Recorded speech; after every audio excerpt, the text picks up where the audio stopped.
Buenas noches y bienvenidos en nombre del Inter-American Institute for Democracy y les agradezco la compañía para el panel de esta noche.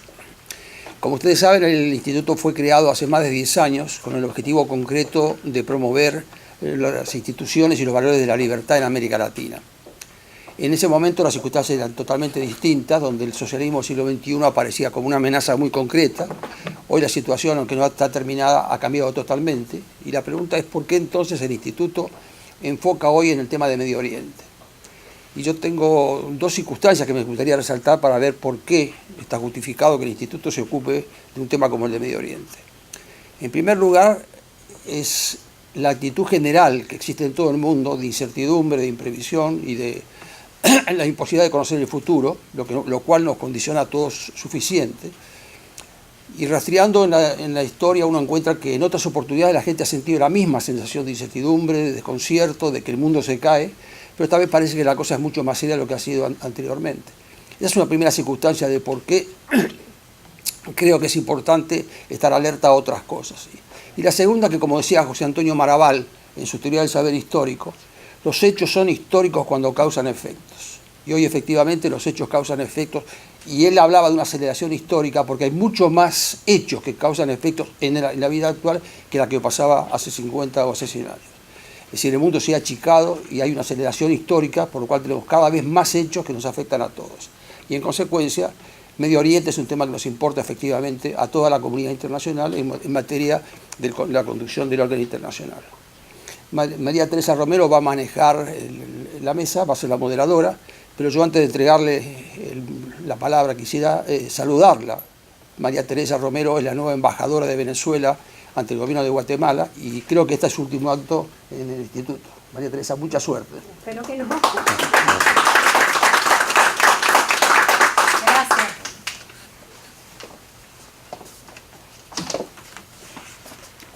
Muchísimas gracias, doctor Guillermo Lustó. Como soy moderadora, me tomo el momento de también, aunque ya habló, de presentar a nuestro querido Guillermo, expresidente de este instituto, abogado, politólogo, y es un orgullo pues que haya presentado este tema sobre el Medio Oriente, un tema fundamental, vigente, cada día más vigente. Se analiza poco, lamentablemente, pero hay que hacerlo. Y a la luz de lo que está pasando en América Latina hoy en día, lo que estamos viendo en el caso venezolano es completamente evidente. Lo que estamos viendo, porque allí existen grupos terroristas, que no solamente son grupos terroristas latinoamericanos, sino grupos terroristas extracontinentales. En América Latina y en Venezuela en particular, creo que el tema de lo que pasa en el Medio Oriente, hacia dónde va el Medio Oriente, nos nutre mucho a todos nosotros en la región latinoamericana. Tenemos tres importantísimos y valiosos ponentes esta tarde y vamos a empezar con el doctor Mariano Causino, abogado, historiador, diplomático. Él va a hablar sobre comentarios sobre el rol histórico de las grandes potencias en la región. Por favor, doctor Causino, estamos. Muchas gracias. ¿Está funcionando esto? Sí. Gracias al Instituto una vez más por invitarme aquí a dirigir unas palabras y a Guillermo Lustó por haber insistido en que yo aprovechara unos días que estaba aquí en visita totalmente privada para hacer estos comentarios.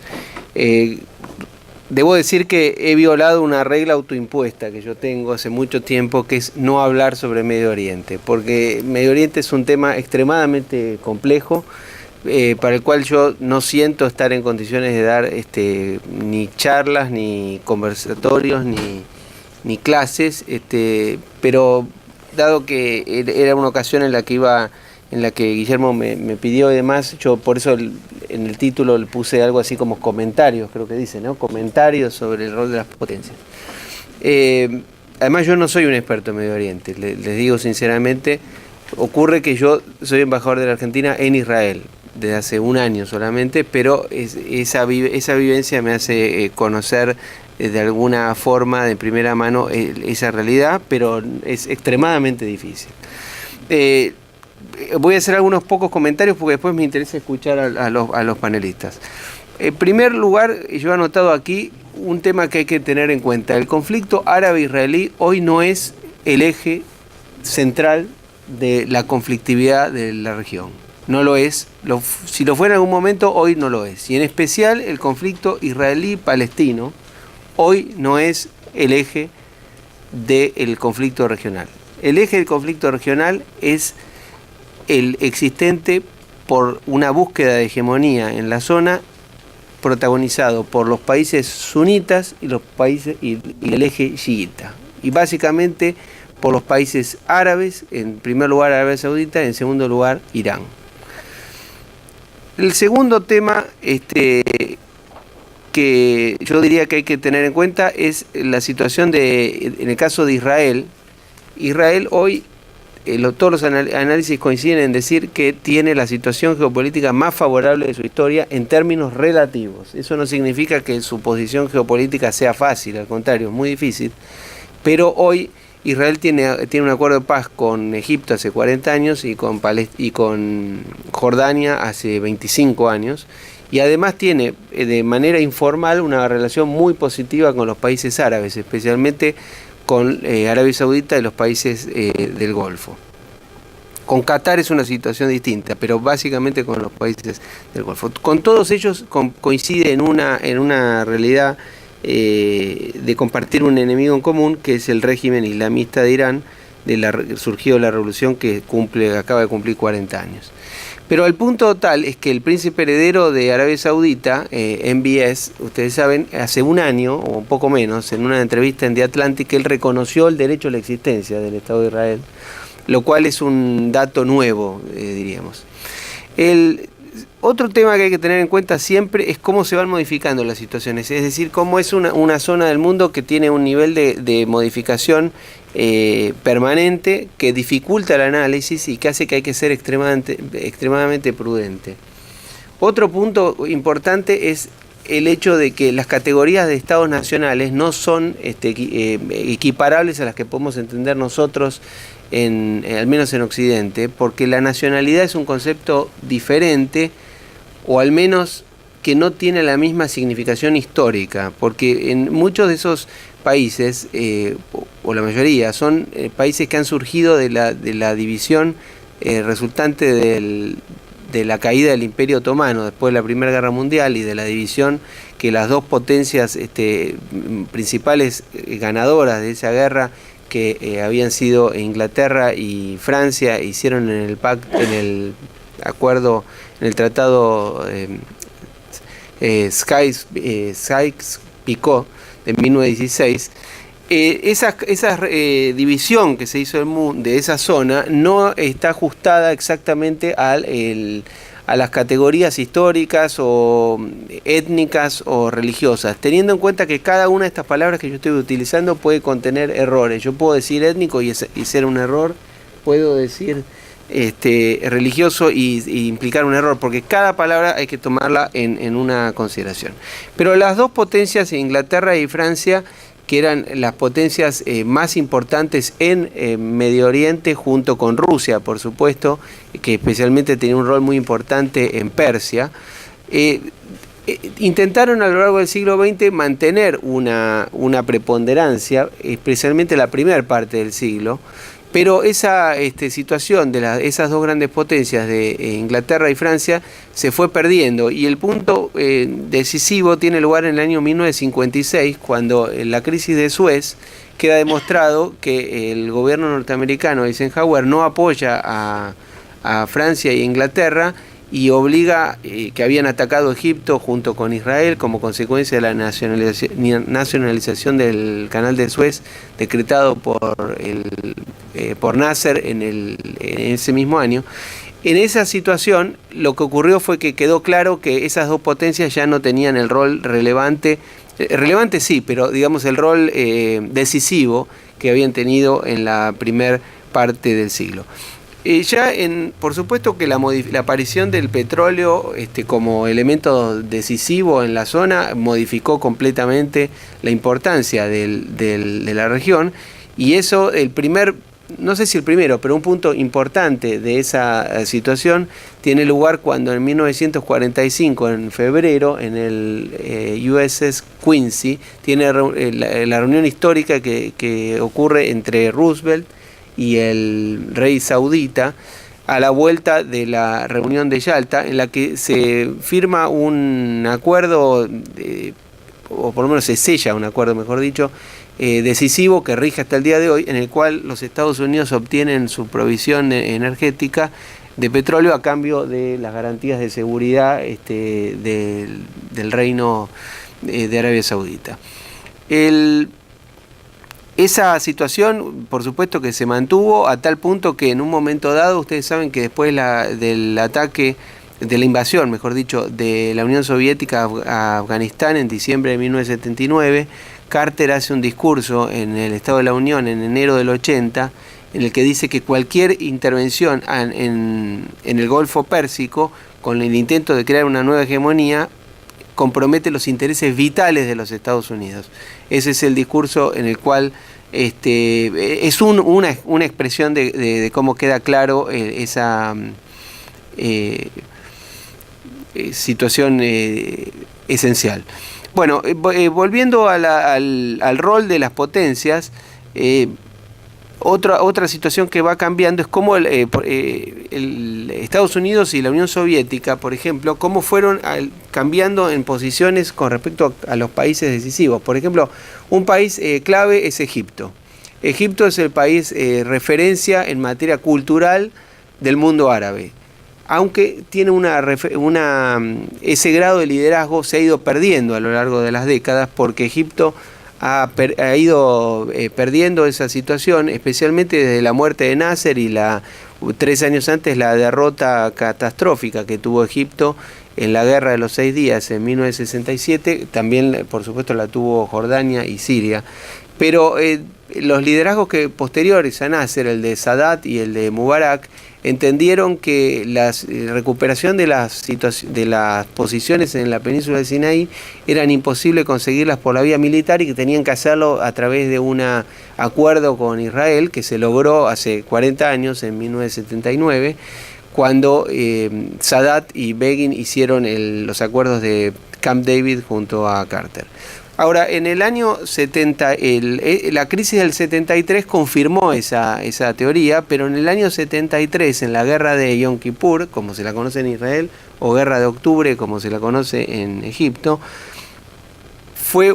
ahí se produjo una situación en la cual las dos potencias estuvieron cerca de entrar en un conflicto nuclear. Eventualmente podrían haberlo hecho.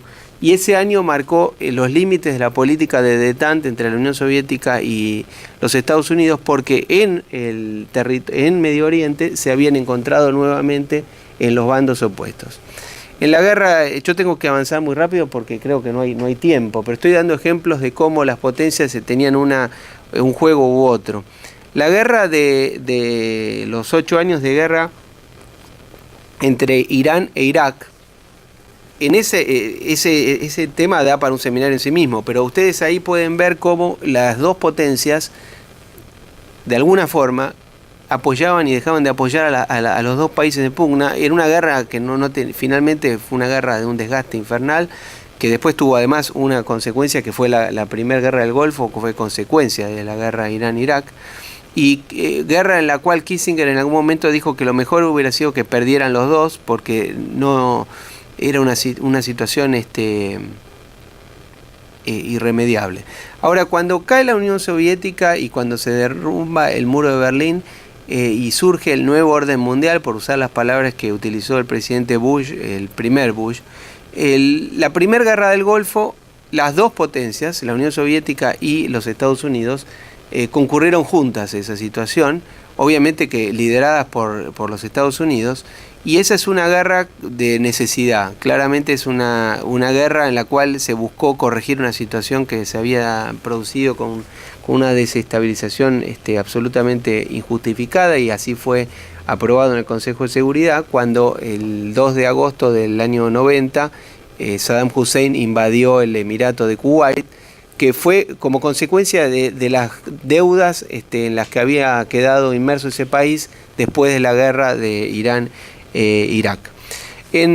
Después, en la década siguiente, ustedes saben que los Estados Unidos promovieron revoluciones de color en todo el espacio exsoviético, en los Balcanes, y en algunas operaciones que finalmente condujeron a las dos últimas guerras que tuvieron lugar en Afganistán y en Irak con posterioridad al 11 de septiembre. En la primera guerra, en la de Afganistán, Rusia apoyó a los Estados Unidos a través de permitir que la operación se hiciera a través de su territorio, pero en la guerra de Irak, la segunda guerra de Irak, que a diferencia de la primera no es una guerra de necesidad, sino una guerra de opción.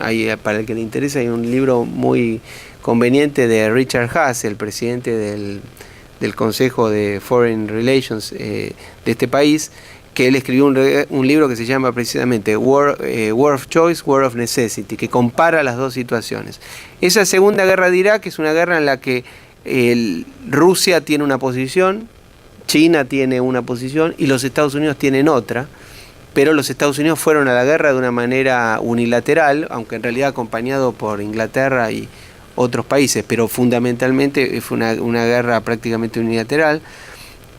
Y las consecuencias de esa guerra han sido, yo creo que César va a hablar con mayor profundidad sobre eso, pero las consecuencias de esa guerra están a la vista, y después la llamada primavera árabe, que no fue una primavera sino todo lo contrario, confirmaron la idea de que la posición que habían tenido China y Rusia, especialmente Rusia, también por supuesto Francia y Alemania, pero me refiero a los miembros miembros del Consejo de Seguridad. Alemania no lo es, Francia sí, pero que habían tenido una posición muy conservadora de decir que los regímenes existentes en Medio Oriente, los regímenes como el de Saddam Hussein o el de Libia u otros, eran situaciones que podían no gustar, pero eran preferibles a lo que podía ocurrir posteriormente, que era la sustitución de una dictadura laica, militar laica, por un régimen extremista islamista, o una situación de guerra civil interminable, como se ha visto en varios de esos países, como en Libia, por ejemplo. Bueno, en Siria, ¿qué es lo que pasa? En Siria es un escenario posterior a la llamada primavera árabe, porque en el año 2011 comenzó la guerra civil siria con un desastre humanitario de proporciones. La mitad de ese país está o desplazado o refugiado o destruido, pero en Siria no cayó el gobierno de Bashar al-Assad, y no cayó porque fundamentalmente Rusia e Irán lo mantuvieron. Y Rusia tiene un interés estratégico de larga data en Siria. Como ustedes saben, tiene dos bases muy importantes en Tartus y en Latakia, y es una posición que no van a ceder. Después, otro punto que hay que tener en cuenta es el acuerdo nuclear iraní. Todo esto estamos avanzando a pasos agigantados, pero no queda otro. Cada uno de estos puntos es una biblioteca, ¿no? Sí. Pero no un seminario, una catedral de estudios. Pero el otro punto es el acuerdo nuclear iraní que alcanzó la administración Obama con los miembros del Consejo de Seguridad más Alemania a mediados del 2015, y que fue denunciado por Israel como una concesión al régimen de los ayatolás en Irán, y que una vez que llegó el presidente Trump cumplió su promesa de retirarse de ese acuerdo. Y ustedes saben que la administración Trump tiene hace 2 años un anuncio de que va a hacer una propuesta de paz para el conflicto israelí-palestino, que todavía está en espera, pero que las perspectivas no son... Hay dudas respecto a las perspectivas sobre la capacidad que podrían tener los países árabes de aceptarlo. Inclusive se dice que hasta el liderazgo saudí podría tener muchos reparos en aceptar eso. a pesar de la buena relación que tiene con Israel, pero que en una manera pública sería prematuro aceptar una situación así. Ustedes saben que además la administración Trump anunció el retiro total de las tropas en Siria, de las 2.200 hombres que hay en Siria en este momento, aunque ahora en las últimas semanas dijeron que mantendrían 200 hombres, o sea, estaría estudiándose esa situación, pero lo que sí confirma esto es la tendencia casi diría irreversible en este tiempo histórico del repliegue norteamericano de la región. Relativo, por supuesto, pero que los Estados Unidos estarían dejando de ser el actor fundamental en Medio Oriente y ese rol está siendo crecientemente ocupado por Rusia, que es visto como el actor global en condiciones de estabilizar o de hacer de interlocutor entre los actores. Por ejemplo, en Israel la relación de cooperación de seguridad con Rusia es fundamental. Todas las operaciones que Israel hace en la frontera norte, con objetivos iraníes o de Hezbollah en Siria o Líbano, son realizadas con permanente cooperación con Rusia, y cuando no las hubo, como hace 3 meses, no más, ya en septiembre, que se derribó un avión ruso, las baterías antimisiles sirias por error derribaron un avión de reconocimiento ruso, pero como consecuencia, según Rusia, de una operación que estaba realizando Israel. Eso complicó, aunque sea parcialmente, esa relación que es vista como fundamental. Lo último que yo voy a mencionar es el rol de China, porque hablamos del rol de los Estados Unidos y de Rusia. Y China, ustedes saben, es en el siglo XXI las 3 potencias que están sintetizando el debate de la situación geopolítica mundial son básicamente los Estados Unidos y China en el campo económico, y los Estados Unidos, Rusia y de algún modo China en el punto de vista militar. Pero esa especie de triángulo que se va modificando de situaciones que ya en la década del 70 tenía unas características con la política que Nixon y Kissinger hicieron, en las décadas posteriores se fue modificando y hoy adquiere otra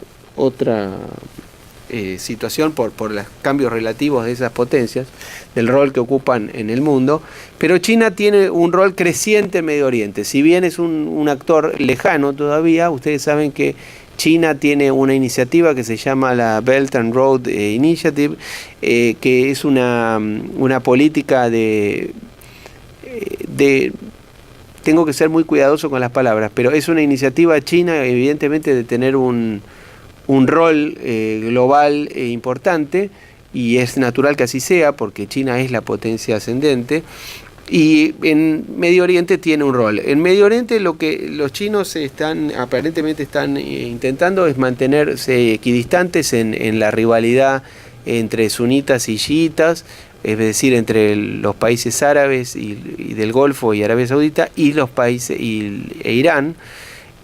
Y estarían intentando no caer en esa rivalidad. Hay que ver si lo logran plenamente, pero por ejemplo en un país, para que ustedes vean el grado de inquietud que genera China, en un país como Israel, que es un país que tiene una dependencia y una cooperación con los Estados Unidos que es fundamental y que hace a su constitución y a sus intereses vitales. Por ejemplo, el puerto de Haifa, que es tal vez el más importante del país, fue concesionado hace poco a la autoridad de puertos de Shanghái, y eso generó algún tipo de inquietud en las autoridades americanas, pero ocurre que esa empresa fue la única que había hecho la oferta para la licitación.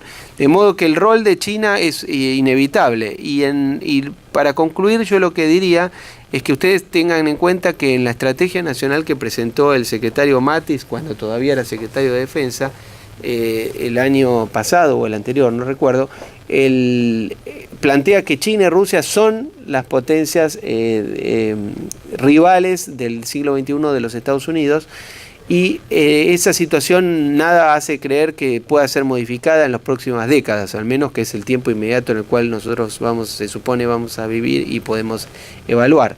La conclusión que yo diría es que el capítulo de Medio Oriente es un capítulo central en un mundo que ha dejado de ser un mundo bipolar ha dejado de ser un mundo unipolar, que es como pudo haber sido interpretado quizá prematuramente como consecuencia del fin de la Guerra Fría, y hoy el mundo está adquiriendo las formas de una suerte de multipolaridad o no polaridad, o una especie de presencia similar al siglo XIX, en la que había una potencia que actuaba como primus inter pares, pero que compartía el liderazgo mundial con varias potencias. En el siglo XIX era el Imperio Británico, pero también era una Alemania que se unificó, era Japón que había resurgido, el Imperio Ruso que había resurgido, y existían por supuesto los imperios, todavía existía el Imperio Austrohúngaro, existía el Imperio Otomano. Hoy los Estados Unidos probablemente sigan siendo en las próximas décadas el primus inter pares del sistema global, pero esa situación ya la está viviendo inevitablemente con el surgimiento de China como un actor decisivo a nivel mundial, y con Rusia, que es una economía relativamente pequeña en comparación a las otras dos, pero que tiene una actuación geopolítica muy importante como consecuencia de su rol de gran potencia, y su arsenal nuclear es solamente equiparable al de los Estados Unidos. Entonces, la situación de agobio imperial de los Estados Unidos es un dato objetivo que nada hace pensar que lo pueda resolver. Los Estados Unidos hoy tienen menos del 20% del PBI mundial. Uno a veces piensa que es más porque al final de la Segunda Guerra, ¿no? El PBI de los Estados Unidos equivalía más o menos al 50% del PBI mundial, hoy es menos del 20%, pero con ese PBI los Estados Unidos tienen que mantener un ejército unas fuerzas armadas que superan a la de los 10 países, algo así como los 8 o 10 países que lo siguen, me puedo equivocar en el número, 16. Y ustedes saben los problemas que hay en la OTAN y con Europa precisamente por eso. Pero esta situación se ha dado a lo largo de la historia, la situación de agobio imperial, está bien estudiada en el libro de Johnson, si no me equivoco. Y entonces eso es una realidad. La otra realidad es que en Medio Oriente hay una aceptación casi unánime, diría yo, de que los experimentos de promoción de la libertad y de la democracia por la fuerza y apresuradamente resultaron en un fracaso, y que la llamada primavera árabe fue un fiasco o una frustración. Eso es algo en lo que coinciden prácticamente todos ningún análisis hoy seriamente opina distinto. Ahora, el Medio Oriente es una región, como decíamos, y con esto termino, muy importante históricamente por las distintas características, pero es una región que en términos relativos lo más probable es que deje de ser la región central de los conflictos mundiales para dejar lugar a que en las próximas décadas seguramente el eje del conflicto mundial va a pasar al Pacífico, y especialmente al mar del sur de la China, donde se van a encontrar los intereses geopolíticos de las dos potencias que van a rivalizar. Todo indica que así será el siglo XXI, que son China y los Estados Unidos. Muchas gracias, perdón por haberme excedido. Muchísimas gracias, embajador Causino. Realmente se le agradece que en tan poco tiempo pueda darnos este panorama histórico y general de la región del Medio Oriente, y dándonos estos claves tan importantes de la evolución. Le damos la palabra al doctor Luis Fleischmann. Él es sociólogo, analista político, director de nuestro instituto. Él va a hablar esta noche sobre reflexiones y efectos actuales y futuros de la primavera árabe, hablando justamente de lo que para el doctor Causino es el fracaso de la primavera árabe. Vamos a ver qué nos dice el doctor Fleischmann. Sí, primero quiero decir que estoy muy honrado de que me invitaron a este panel y realmente compartir algo que me llega muy de cerca. Muchas gracias, doctor Causino, por esta presentación. Y es interesante que tu presentación la terminaste diciendo que hay un consenso general de la primavera árabe fue un fracaso. Bueno, tenés frente a ti el primero que está en desacuerdo con eso. Pero no porque no entienda por qué es definida como un fracaso, sino que la primavera árabe lo considero como un proyecto que es continuo por ahora. No sabemos hacia dónde va a ir. O sea, desde que irrumpió la primavera árabe ha habido gran especulación con respecto hacia dónde esta llevaría y cuáles serían sus consecuencias. Alguna gente temía que los islamistas propondrían la única alternativa a los antiguos regímenes, creando un régimen más déspota y más totalitario aún, con consecuencias geopolíticas serias. Y esto era porque lo que se tenía en mente era el paradigma del modelo iraní, la revolución del año 79, el Shah cae, que era un régimen así llamado estable, cae mediante una revolución y la revolución se vuelve una revolución totalitaria y genera problemas geopolíticos que hasta el día de hoy estamos confrontando. Hubo otros que sostienen que la cultura árabe no es apta para la democracia y que el estilo autoritario en realidad era una combinación perfecta con la cultura árabe.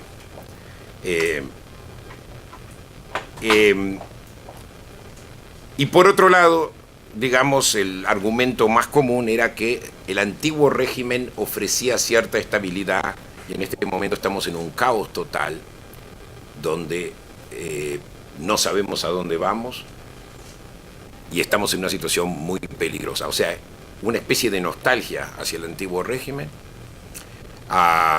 llamándolo estable. Ahora, quiero empezar por este último punto. Los regímenes antiguos, que algunos todavía persisten, eran estables solamente en apariencia. O sea, era una estabilidad sin legitimidad. Muchos de estos regímenes comenzaron como nacionalistas, socialistas, panarabistas, pero luego se centraron en la supervivencia del régimen y se convirtieron en algunos casos en gobiernos sectarios, como ser Siria e Irak, y otros autoritarios y dinásticos. Ahí iba entre ellos Egipto, por ejemplo, que entra como una revolución socialista, pasó a ser como una especie de... O sea, cuando Mubarak es depuesto, el próximo que iba a venir era Gamal Mubarak, su hijo, que ya lo había nombrado prácticamente. O sea, la estabilidad no significaba la legitimidad. ¿Cómo se mantenían estos regímenes? Primero, represión. O sea, todos estos países tenían un aparato de seguridad altamente represivo, incluyendo el menos represor, incluyendo Egipto, ¿verdad? Persecución de enemigos políticos, obviamente. Por ejemplo, en el caso de Egipto hubo una especie de relación ambigua hacia los islamistas, a veces se los reprimía, a veces se los dejaba. Represión total de los elementos liberales dentro de Egipto y también dentro de Siria. En Siria la oposición recibe un mensaje bien claro en el año 1982, cuando en una revuelta de la hermandad musulmana en Siria, en la ciudad de Hama, Hafez el-Assad, el padre de Bashar al-Assad, que en el año 2000, reprime de tal forma que en cuestión de horas, menos de un día, se masacran 30.000 personas. Y eso fue clara. A partir de ahí nadie ni abrió la boca para decir esta boca es mía. O sea, una represión total. A veces la legitimidad era lograda mediante políticas populistas basadas en gasto público, la redistribución de la renta del petróleo. Era más bien una economía nepotista, ¿verdad? Y era una especie de capitalismo de amigos. O sea, era una economía estatista y a la vez un capitalismo de amigos. Pero la idea era simplemente centrar el poder y a la vez hacer redistribución. Eso lo hizo con cierto éxito en los países del Golfo y también Arabia Saudita, con menos éxito obviamente el resto de los países árabes. Y por último, y no menos importante, el uso del conflicto árabe-israelí para conseguir unidad que la legitimidad interna no lo permitía. Y doy un ejemplo. En el caso de Siria, a partir del año 1973, Siria insiste en crear una situación de guerra con Israel, o sea, un estado de guerra con Israel y a la vez evitando la guerra. En el Golán, donde yo justamente serví 3 años como soldado, no se disparó un solo tiro desde 1973. Los primeros tiros empezaron a verse ahora y no venían del gobierno sirio, sino que venían de grupos terroristas. Y por otro lado, Siria trató de evitar el año 82 una confrontación militar con Israel y no reaccionó básicamente a los montones de incursiones militares israelíes que existieron dentro del territorio sirio. Pero sí, el estado de guerra con Israel era fundamental. Y eso generó un aparato militar impresionante, un aparato que también generó un aparato económico tremendo que dio también empleo a mucha gente. Pero el estado de guerra con Israel era fundamental mantenerlo para mantener la idea de que hay un enemigo externo. No fue solamente Siria quien lo hizo, por eso tenía sentido porque el gobierno de Assad, por ejemplo, escabulló los procesos de paz. Tenía sentido también porque los países árabes, por ejemplo, cuando Bill Clinton los llama para que convenzan a Arafat de que acepte una paz en Camp David, se escabullan. Los únicos países que responden al llamado de Clinton para tratar de convencer a Arafat de que acepte los acuerdos de paz con Israel en Camp David del año 2000, no Camp David del 79, sino el año 2000, es justamente porque irían a perder una carta fundamental dentro de la legitimidad interna de los países. Pero ahora se está dando un proceso nuevo a partir de la primavera árabe.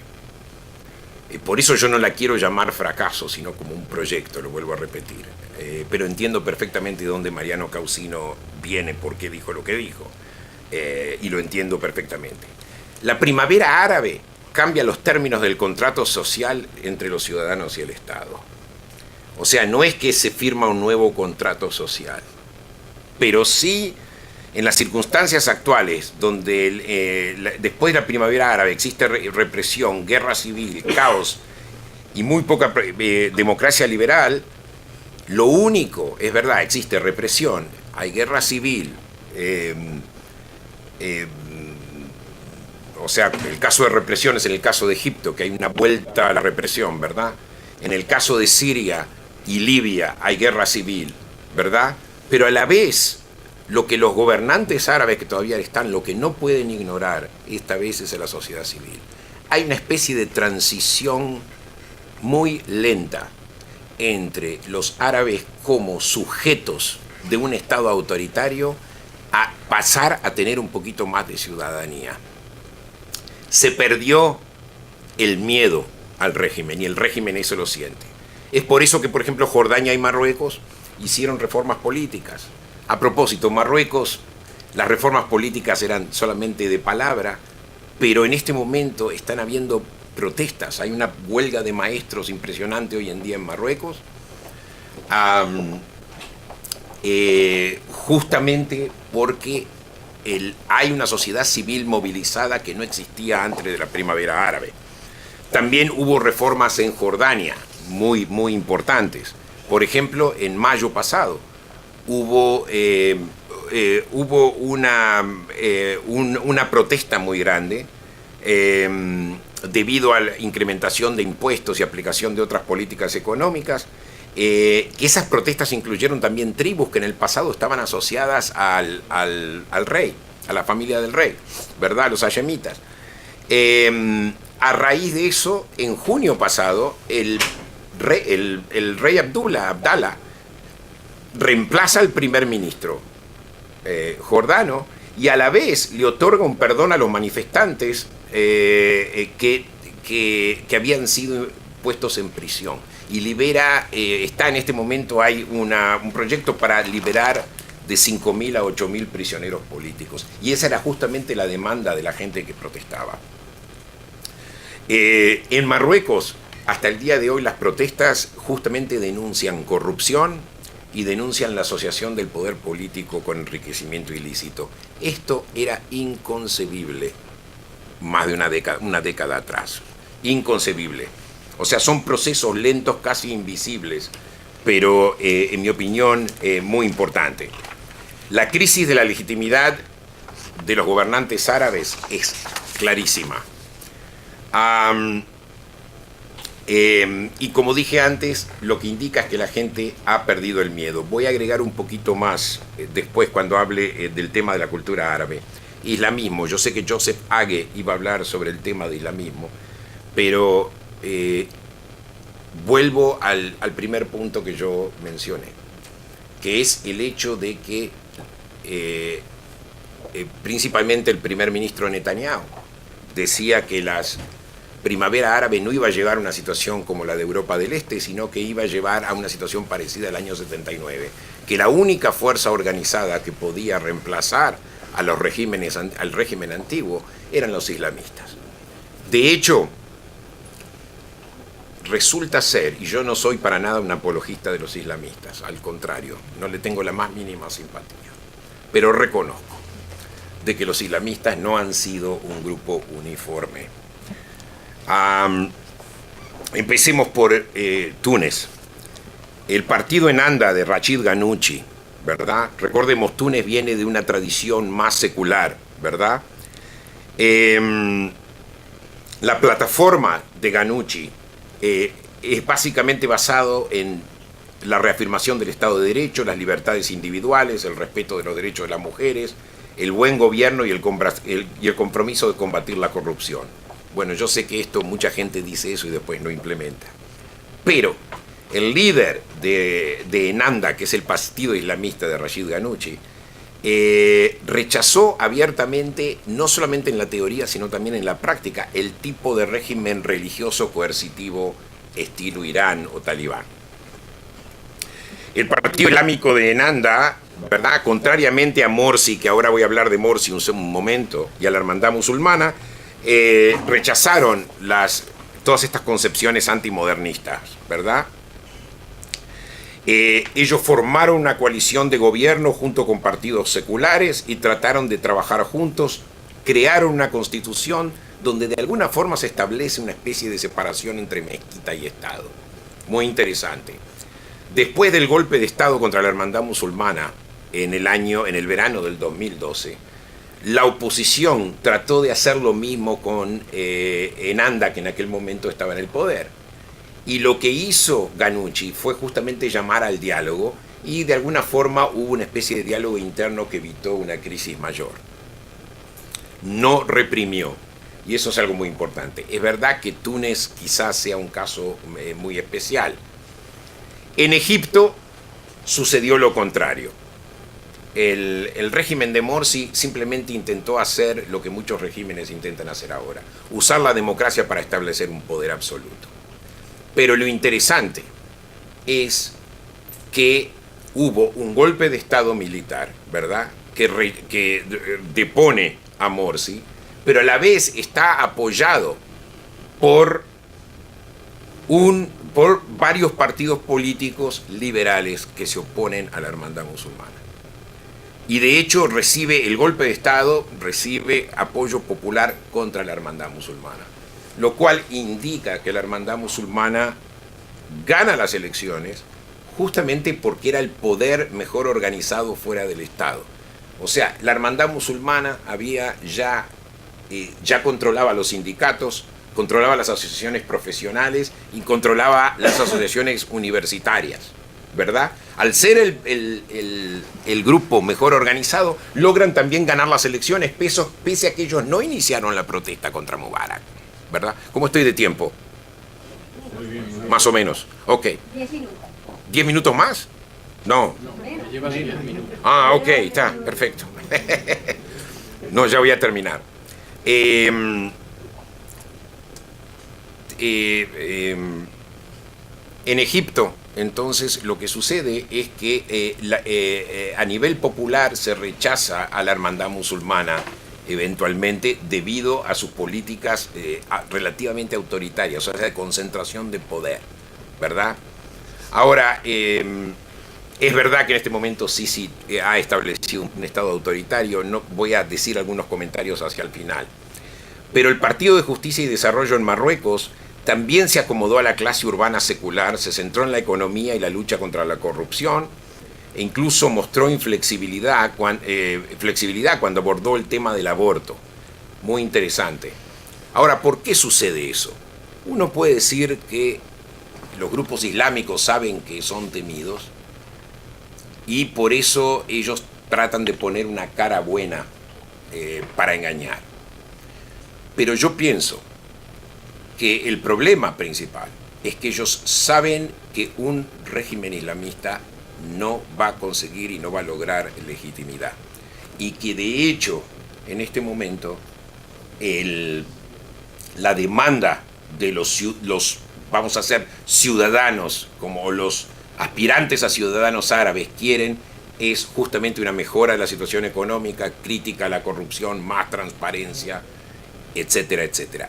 Y en este momento ni el antiguo régimen ni los islamistas pueden escapar esta fórmula política o esta crisis de legitimidad. Y esta es la razón por la cual, y esto yo pienso que es algo positivo.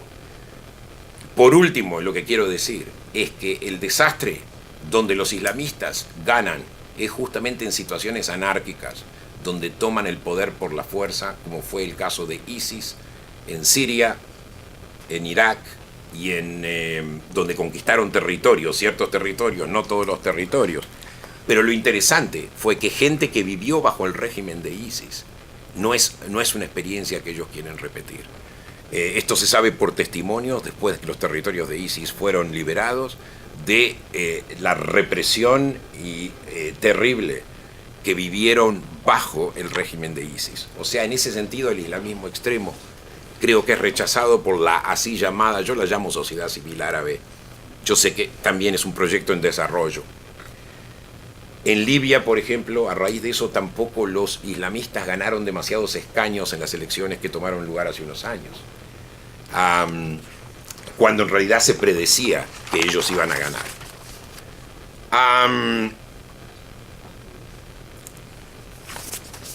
Termino en un segundo. Voy a hacer una cita del estudioso Oliver Roy, que dijo: los partidos islamistas pueden tener más poder y libertad para maniobrar, pero también se verán obligados a adaptarse al proceso que el nuevo contrato social requiere. O sea, si no hay resultados, no hay legitimidad. Esta es la nueva situación que, en mi opinión, es revolucionaria en el mundo árabe. Por último, y con esto yo quiero terminar, quiero hablar de el argumento que dice que la cultura árabe no se adapta a la democracia. Quiero apelar a la historia, como lo hizo Mariano anteriormente. En Europa, a la democracia le llevó más de 100 años consolidarse. La Revolución Francesa en 1789, la democracia todavía peleaba contra sí mismo al entrar el siglo XX, todavía se peleaba por la democracia. Si uno toma el modelo de Europa del Este como el modelo ideal para saber si la primavera árabe triunfó o fracasó, yo pienso que es un error. Lo que se ha desatado en la primavera árabe es una primera etapa, de muchas etapas que están por venir. No hay Adolfo Suárez en los países árabes, eso seguro. Es una lucha constante. Quizá tampoco se llega a la democracia mediante una cultura democrática, pero ¿cómo se llegará a la democracia? Simplemente por un empate de fuerzas. Algo parecido a lo que pasó en la Argentina, en el sentido de que ya la opción militar no existía. Pero de alguna forma la democracia va a venir simplemente porque es el único régimen que propone una regla de juego que permite la negociación entre diferentes grupos y diferentes facciones. O sea, la democracia se vuelve un sistema de negociación y es la única forma como yo veo que la democracia pueda llegar finalmente al mundo árabe. Pero yo no la llamaría en este momento fracaso, sino un proyecto que se continúa. Muchas gracias, doctor Luis Fleischmann. Bien interesante este punto de vista. Y le damos la palabra al doctor César Vidal, historiador, periodista, director también de nuestro instituto, con un tema muy importante también, las 2 décadas de errores estadounidenses en Próximo Oriente. Somos todos oídos. Muchas gracias. Bueno, no hace falta que diga que con el tema que tengo, forzosamente esto va a ser abuelo de pájaro, que daré algunas pinceladas y que no sé si luego hay un tiempo para preguntas, se podrá atar algún cabo más. Digo siempre lo mismo porque es verdad. De todas formas, tengo que dar las gracias. Después traes algo bueno. Tengo que dar las gracias a Mariano Caucino porque ha adelantado una serie de cuestiones que yo ya no voy a tratar. Es decir, yo estoy muy de acuerdo con el análisis que él ha hecho y eso me evita repetir algunas cosas. En primer lugar, yo tengo que decir que la política de Estados Unidos en Oriente Medio no siempre ha sido la misma. Es decir, pretender que la política de Estados Unidos es la misma de los últimos 20 años es desconocer la política de Estados Unidos. Por ejemplo, a Obama se le pudo criticar en un momento determinado porque todavía no había visitado Israel. Bueno, a Israel no fueron ni Truman, ni Eisenhower, ni Kennedy, ni Johnson, ni Ford, ni el mismísimo Ronald Reagan. De manera que este tipo de análisis, que parece que la historia de Estados Unidos es la de los últimos 20 años, no se corresponde con la realidad. No solo eso, incluso se da la circunstancia de que en algunos momentos de la historia Estados Unidos ha frenado acciones de Israel.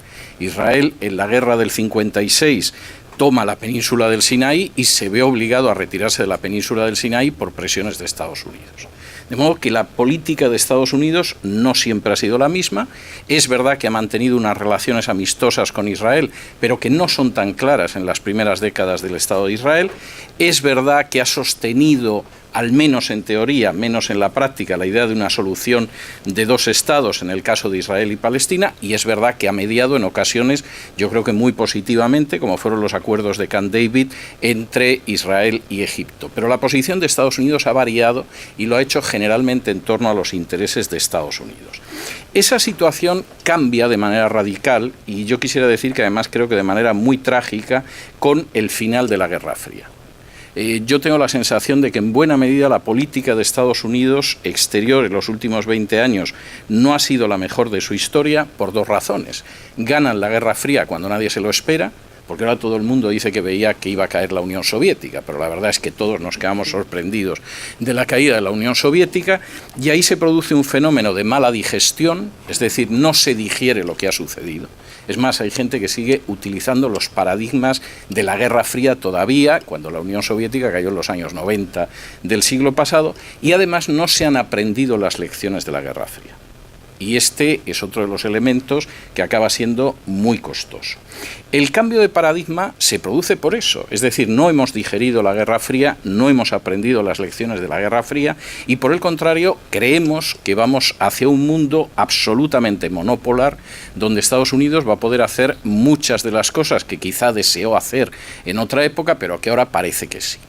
Y la clave se encuentra en un documento que es el PNAC, el famoso Proyecto para el Nuevo Siglo Americano, que se redacta en el año 97, que parte de una fundación que es fundada por William Kristol y por Robert Kagan y que establece lo que va a ser el mundo del futuro. La meta del Proyecto para el Nuevo Siglo Americano es una meta absolutamente respetable, sobre todo para Estados Unidos, porque es literalmente promover el liderazgo global americano. Y la gente que firma ese documento en el año 97 es gente que va a ser de enorme relevancia. Es decir, ahí está Dick Cheney, está Donald Rumsfeld, está Paul Wolfowitz, está Fukuyama, que se creía que la historia se terminaba, y en fin, esto lo ha creído mucha gente, Fukuyama no es el único. Y además, de manera bastante clara, en ese documento donde se establece que Estados Unidos va a intervenir en distintos países y que, por ejemplo, tiene que invadir necesariamente Irak y derribar a Saddam Hussein, no solo a Saddam Hussein, sino también a otros dictadores, se hace una afirmación que es enormemente interesante. Cito textualmente. Por lo tanto, el proceso de transformación, incluso si trae un cambio revolucionario, es previsiblemente un proceso largo, a menos que se produzca un evento catastrófico y catalizador como un nuevo Pearl Harbor. Tuvimos Pearl Harbor, fue el 11 de septiembre, pero lo tuvimos después de este documento. El 11 de septiembre implica un cambio absolutamente radical, es decir, es la espita para adoptar una visión de un mundo monopolar que a mi juicio ha fracasado estrepitosamente y que le ha causado mucho daño a Estados Unidos, pero esto es opinable. Y de hecho no deja de ser interesante que sea el general que estuvo al mando de las fuerzas de la NATO en la guerra de Yugoslavia, el general Wesley Clark, el que ha revelado públicamente que sobre la base de este documento y también de la administración Bush, la intención era poder invadir 7 países en 5 años. Esto es más voluntarista finalmente que lo que puede ser, y las invasiones fueron en ese sentido menores. Pero tuvimos primero una invasión de Afganistán, que se intentó justificar por el hecho de que íbamos buscando a Bin Laden. Podríamos haber invadido Arabia Saudí, porque toda la gente del 11 de septiembre eran saudíes, y hasta Trump, todos los presidentes han impedido que se pueda investigar la trama saudí del 11 de septiembre, en la que había algún funcionario de la embajada saudí, lo cual no deja de ser interesante. No hace falta que les diga que la guerra de Afganistán no la hemos ganado. Hasta enero de este año hemos gastado más de $1 trillón en la guerra, y en estos momentos el problema es cómo salimos. Yo tengo amigos ahora mismo destacados en Afganistán, los talibán no dejan de recuperar terreno perdido, y el problema es cómo salimos y salvamos algo la cara. Pero para una guerra que es la más larga de la historia de los Estados Unidos, más que la de Vietnam, y que nos ha costado más de $1 trillón, sin entrar en los gastos humanos y en la destrucción que se ha podido causar, evidentemente no ha sido un éxito. La guerra de Irak posiblemente ha sido un fracaso todavía mayor. Y como se da la circunstancia que cuando empezó la invasión de Irak, de hecho, yo debí de ser de los 3 o 4 españoles que eran favorables a la invasión en Irak, y reconozco que me equivoqué muchísimo, pues evidentemente puedo decir que me equivoqué, porque yo era de los pocos que creía que había armas de destrucción masiva. Soy muy naif, me lo suele decir mi hija, y efectivamente se corresponde con la realidad. El gasto de Irak es un gasto absolutamente salvaje. Es decir, el gasto de Irak es algo verdaderamente para echarse a temblar. En el año 2003, Cheney dijo que la guerra iba a costar $100 billones, lo cual parecía una cifra medianamente razonable. Para el año 2010 habíamos gastado en la guerra de Irak más de $1.1 trillones. Para el año 2010, porque la guerra ha durado casi una década después. Y tengo que decirles que los cálculos de algunos especialistas es que solo con lo que nos costó la guerra de Irak a los contribuyentes norteamericanos hasta el año 2010, hubiéramos podido pagar el cuidado sanitario de todos los habitantes de esta gran nación durante medio siglo. De manera que, puestos a elegir entre recursos, la guerra de Irak es discutible, porque además hay que decir que, igual que en Afganistán, no hemos asentado una democracia, sigue existiendo un problema grave de terrorismo, los atentados generalmente ya ni se cuentan, pero son atentados muchísimo peores que los que se han podido sufrir, por ejemplo, en el caso de París, y es una situación de la que tampoco sabemos cómo salir. De manera que el periodo Bush, en términos generales, fue un fracaso, y tengo que decirles que tampoco crean ustedes que fue mejor el periodo Obama. Yo sé que en ciertos sectores, en Estados Unidos, en Europa menos, pero también, hay una tendencia a considerar a Obama un presidente paloma. Obama, en los 5 primeros años de mandato, bombardeó 7 países. Si eso es un presidente paloma, yo ya no quiero pensar lo que son los halcones o los gavilanes. Obama, además, es el responsable directo, aunque posiblemente hay una parte de culpa mayor en el caso de Hillary Clinton, de las primaveras árabes. Yo comparto con Mariano que las primaveras árabes son un desastre total. Han destruido países cuyos regímenes no nos gustaban a ninguno, pero es que la situación es mucho peor. Es decir, Libia era una dictadura con un tirano absolutamente inaceptable, pero la situación de Libia es muchísimo peor. Ahora mismo es un Estado fallido, sumido en una guerra civil que nadie sabe cuándo va a terminar, mientras las riquezas naturales se las están llevando determinadas compañías. Tengo que decir que uno de los pocos escalofríos que he tenido últimamente fue viendo el tuit de un político de este país que colocaba a un lado la foto de Maduro y al otro la de Muammar al-Qaddafi, y yo dije, pues desde luego, si la alternativa de Venezuela es que pase lo de Libia, vamos a tener que defender a Maduro. Es decir, esa situación es terrible, y las primaveras árabes han tenido un resultado tremendo. Y nos han demostrado que cuando derribamos a determinados tiranos, lo que sucede es que puede venir algo peor. La gente vota y vota islamismo. Y el caso de Egipto al final medio se ha reconducido mediante un golpe militar, lo cual no es deseable. Yo creo que se puede aplicar muy bien a las primaveras árabes aquella historia que contaba Woody Allen, que iba a ver a un psiquiatra y le decía: mire doctor, mi cuñado cree que es una gallina. Una gallina. Y entonces el psiquiatra le decía: tráigalo a mi consulta que lo curamos. Y entonces el otro le decía: sí, y entonces ¿quién pone los huevos en casa? Entonces el problema es que hemos decidido acabar con el cuñado que pone los huevos, y lo que ha venido después es la ausencia de huevos y una situación muchísimo peor. Otro de los mitos que yo tengo que desmentir, porque además creo que es muy injusto, es la supuesta visceralidad contraria a Israel de Obama. Yo no he encontrado un solo funcionario israelí que me haya hablado mal de Obama.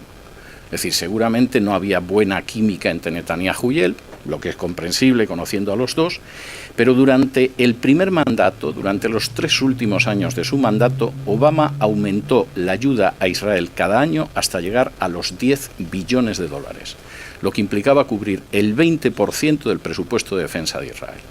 Pero implicaba también una suma que es un 20% mayor que la suma de la ayuda que se da a los otros 72 países a los que da dinero Estados Unidos sumados. Desde luego yo si tengo un día enemigos, espero que sea como Obama dando dinero a Israel. Es más, la cosa no acaba ahí. En septiembre de 2016, Obama firmó un acuerdo con Israel para proporcionarle del 2019 al 2028 38 billones en ayuda militar. Esto es casi el triple del plan Marshall que cubrió a 17 países al final de la Segunda Guerra Mundial. Es decir, es la mayor entrega de ayuda que ha hecho Estados Unidos, no a un grupo de países, a nadie. Es decir, Estados Unidos jamás ha entregado esa cantidad. Insisto, esto se puede discutir si es mucho, si es poco, si habría que dar más, si es una exageración, eso es otra cuestión. Pero desde luego yo quisiera tener enemigos como en el caso de Israel en relación con Obama. Y junto con eso, y este es un elemento que me parece bastante importante, lo más discutido de la política de Oriente Medio de Obama, que es el acuerdo con Irán, a mí, sin embargo, me parece enormemente sensato. Voy a explicar por qué en 30 segundos. Fundamentalmente porque la política que se encuentra Obama en Oriente Medio es 2 guerras que no puede ganar y de las que no consigue salir, y el enorme temor de que si en un momento determinado Arabia Saudí prevalece sobre Irán, la zona cae en manos de Arabia Saudí. Y Arabia Saudí sostiene a la inmensa mayoría de los grupos terroristas islámicos que hay en el mundo. Con lo cual, Obama opta por una solución que no es la mejor, pero que evidentemente no había mucha historia, y es intentar que se contrapese Arabia Saudí con Irán y ninguno de los dos se apodere de una zona en la que el equilibrio quedó pulverizado por la desaparición del régimen iraquí. Lo cual no es lo que uno desearía, pero seguramente es lo mejor que se puede hacer. ¿Qué pasa con Trump? Bueno, yo tengo que decir que Trump tiene la visión de Oriente Medio, a mi juicio, más sensata en periodo electoral. Insisto lo del periodo electoral, porque fue llegar a la Casa Blanca y eso cambió. Por ejemplo, Donald Trump va a ser el primer presidente que no bloquea la posibilidad de investigar judicialmente la presencia de saudíes en los atentados del 11 de septiembre. Si las familias de las víctimas pueden agradecer a alguien que a lo mejor se investigue hasta el fondo la trama saudí, desde luego se lo tienen que agradecer a Donald Trump. Donald Trump era bastante partidario de una política de contención de Arabia Saudí. Finalmente ha optado por una política en la que hemos descubierto que Arabia Saudí es buenísima y Irán retiene toda la maldad. Yo creo que el régimen de Irán es absolutamente perverso, pero no creo que el de Arabia Saudí sea sustancialmente mejor. Es más duro con las mujeres, por ejemplo, para dar un ejemplo. Y además nos encontramos con el hecho de que hay un plan de paz, que es el plan Kushner, de Jared Kushner, que seguramente va a naufragar, porque a pesar de que Jared Kushner es un judío ortodoxo y ha dado donativos a asentamientos en los territorios ocupados, pues la verdad es que hay un sector de la derecha israelí que parece ser que no está muy entusiasmada con el plan, y por supuesto hay un sector de los árabes que tampoco. Concluyo y voy a intentar que sea menos de un minuto. ¿Y qué hacemos? Porque si examinamos estos 20 años, hemos invadido Irak, hemos gastado un dinero tremendo en Irak para nada. Hemos invadido Afganistán, de donde vamos a salir mal, después de sembrar el caos y de pasar una guerra que no hemos ganado y que ha durado más que Vietnam. Hemos tenido el experimento de las primaveras árabes, que son una especie de caballo de Atila pasando por el mundo islámico. Entonces, ¿qué hacemos? Yo creo que hay que reorientar la política de Estados Unidos, que para Estados Unidos sería enormemente importante. Primero, reconociendo que el principal interés estratégico de Estados Unidos no pasa por Oriente Medio. Ni siquiera dependemos de su petróleo. Somos un país que se autoabastece y que exporta petróleo. No tenemos intereses estratégicos importantes. Nuestro interés estratégico importante es el Pacífico y frenar a China. Y eso incluye, como una especie de segundo teatro de operaciones, Hispanoamérica. Y a eso tenemos que consagrar nuestros objetivos, a frenar a China, a mantener un control del Pacífico y a mantener también Hispanoamérica. Porque Rusia, que yo tengo que reconocer que tiene una especial habilidad diplomática que ha demostrado en los últimos años, tiene un Producto Interior Bruto como el de España para 144 millones de personas. Es decir, Rusia maneja muy bien, hay que reconocer que hacen un uso de los recursos admirable, pero no pueden aguantar una carrera de fondo ni un combate de varios asaltos. Es un Producto Interior Bruto, insisto, como el de España. Con eso no se puede ser una gran potencia. Aunque hay que reconocer que su cuerpo diplomático y otras cosas son excepcionales. Segundo, como ese es nuestro principal interés, tenemos un enorme interés en no involucrarnos más en la política de Oriente Próximo. Israel tiene la defensa asegurada. Israel es una potencia nuclear, tiene un ejército que es superior a todos los ejércitos de la zona sumados y con una mano atada a la espalda puede dar de bofetones a cualquiera. Cuestión aparte es que quiera entrar en ello de manera clara, etcétera, etcétera, pero Israel es una potencia. Es el quinto, el sexto ejército del mundo, para un país que evidentemente es muy pequeño. No estoy entrando en si lo necesita o no lo necesita, si es excesivo o es poco. Pero lo cierto es que puede perfectamente valerse sin nosotros y más con la ayuda que se le ha concedido militar hasta el final de esta década. No necesitamos el petróleo, no necesitamos mantener a Arabia Saudí. A lo mejor para Jared Kushner esto es un disgusto porque se lleva muy bien con el rey de Arabia, pero no necesitamos mantener a Arabia Saudí y lo suyo sería que de alguna manera busquemos una estabilidad en la zona. Y tercero, y esto me parece muy importante, dentro de esa borrachera que provocó la Guerra Fría, no hemos aprendido las lecciones de la Guerra Fría. Cualquier persona que lea las memorias de Robert McNamara y lo que él considera las lecciones de Vietnam, que escribió varias décadas después de escribir sus memorias, comprende dónde nos hemos equivocado en Oriente Medio. Y lo comprende en el sentido del desprecio a la cultura del lugar y pensar que se puede modelar como si fuera barro, la idea de que determinadas intervenciones militares van a provocar el entusiasmo cuando provocan todo lo contrario, y al mismo tiempo la idea de olvidar que hay procesos históricos muy largos y que no se pueden precipitar con una invasión. Todo lo contrario, seguramente provoca una involución.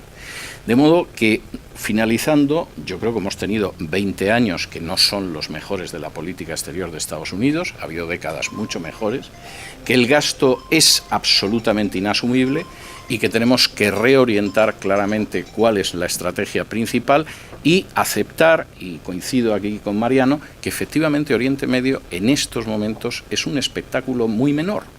Y aunque los medios de comunicación nos hablen en un momento determinado de la Franja de Gaza o de las últimas operaciones, etcétera, en términos de nuestros intereses nacionales es algo que está muy atrás. Muchas gracias.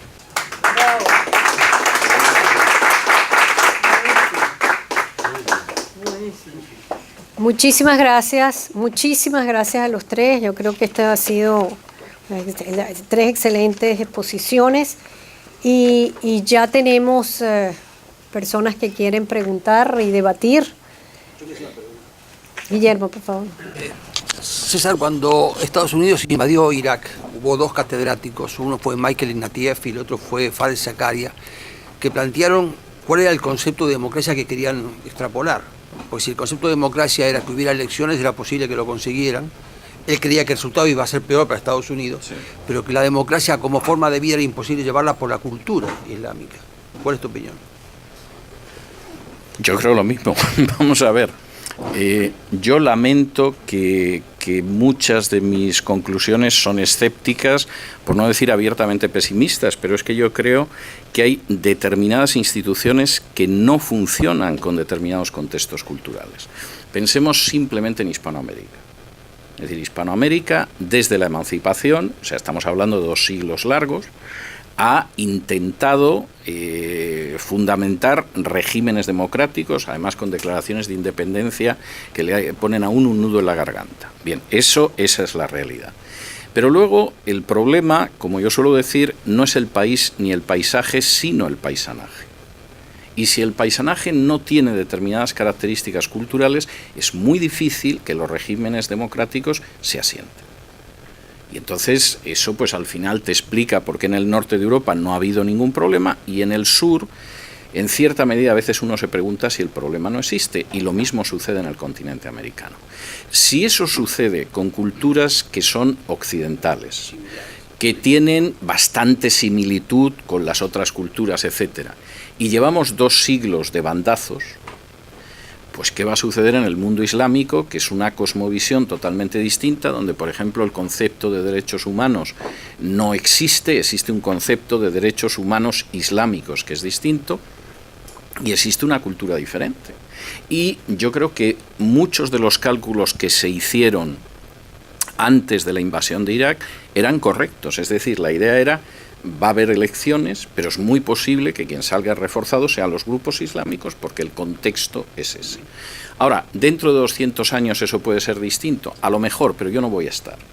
Y yo preferiría que la política fuera más realista en cuanto a esto. Y por cierto, es uno de los aspectos que comenta también Robert McNamara hablando de Vietnam. Es así, y creo que eso tenemos que aceptarlo. Entonces podemos apoyar los esfuerzos en ese sentido, pero pensar que la intervención armada en un país va a derivar en un régimen democrático, a mí me parece más que ingenuo y irresponsable. El profesor Adolfo Salgueiro. Muchas gracias a los ponentes. Realmente me pareció muy buena la intervención de cada uno de ellos. Y al último de ellos, casi al final, me quitó lo que yo iba a decir. Pero pensando lo siguiente: si yo ahora tengo que ir a mi casa y contarle a mi nieta de 20 años qué es lo que pasa en el Medio Oriente, yo sacaría una conclusión. Me dice usted si es verdad o no, aparte parece que sí. Desde que Estados Unidos es autosuficiente en materia energética, no hay más interés en el Medio Oriente, punto, chau. Doctor Causino, creo que iba a decir algo, quería una pregunta. Voy a también, responderle, ¿no? Y le paso el micrófono a Mariano. Yo creo que no tenemos ningún interés. No tenemos ningún interés, es decir, nos abastecemos de petróleo, no tenemos ninguna necesidad de estar entrando en conflictos en Oriente Medio. Eso no quiere decir que no mantengas la alianza estratégica que tienes con Israel, no quiere decir que intentes mantener el equilibrio en la zona de tal manera que no prevalezca Irán y no prevalezca Arabia Saudí, pero nuestros intereses no pasan por ahí. Es decir, nuestros intereses pasan por el Pacífico. En estos momentos, por citar 2 ejemplos que muestran hasta qué punto nuestros intereses no están ahí y nuestras amenazas están en otro lado. En estos momentos hay 2 planes muy concretos de China, entre muchos que se podrían mencionar, que son muy inquietantes. Uno es la nueva ruta de la seda. La nueva ruta de la seda va a conectar, por ejemplo, en un tren de alta velocidad, Beijing con Madrid. Beijing con Madrid. Un tren de alta velocidad. Eso es lo de menos casi. La historia es que efectivamente hay una fuerza enorme de China económica que pretende desarrollarse y desplazar la hegemonía norteamericana. El segundo es la creación de los BRICS. La base de la potencia hegemónica de Estados Unidos no es su ejército, aunque su ejército ayuda mucho. Es el hecho de que el dólar es la moneda de intercambio universal. El hecho de que las transacciones económicas se hagan en dólares nos permite tener una deuda que no podría soportar ningún país y tener un déficit que es imposible en términos de ortodoxia económica, pero que podemos tener porque las transacciones en todo el mundo se hacen en dólares. El objetivo de China y de los BRICS es desplazar al dólar. Y ya está empezando a firmar contratos en yuanes. Esto es muchísimo más importante que lo que esté sucediendo en Siria. Quien dice Siria dice Irak o Afganistán o cosa por el estilo. Chávez ya había inventado el súper. Él lo intentó porque sabía eso mismo, pero claro, una cosa es Chávez y otra cosa son los chinos. Reconozcamos que hay una diferencia. No, yo no tenía nada. Beatrice, No sé si había alguna pregunta. Beatriz. que Beatrice, ¿no ibas a decir algo? Bueno, yo quería preguntarle, yo te quería preguntar,